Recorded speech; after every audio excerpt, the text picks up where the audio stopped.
how to transfer Pi from Binance to Bybit wallet. So officially the Pi token is not listed yet on Binance, but in the future it will be listed. So if the Pi token is listed on Binance, I will show you how to transfer it from your account to Bybit wallet. So in this case, I will use the USDT token. So all the tokens have the same method to transfer it from your exchange platform to another wallet. So first of all, tap on assets and now select the spot from the top bar and tap on withdraw.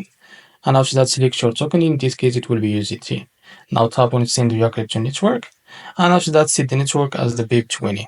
Now to get the address, we need to go to you need to go to your Bybit wallet. So how to get the withdrawal address of your token? First of all, you need to set the network as the BIP20. In this case, it will be the BNB chain. So after you select it now, you can search for your USDT token. As you can see, this is not tap on it. After that, to get to that withdrawal address, you need to tap on withdraw.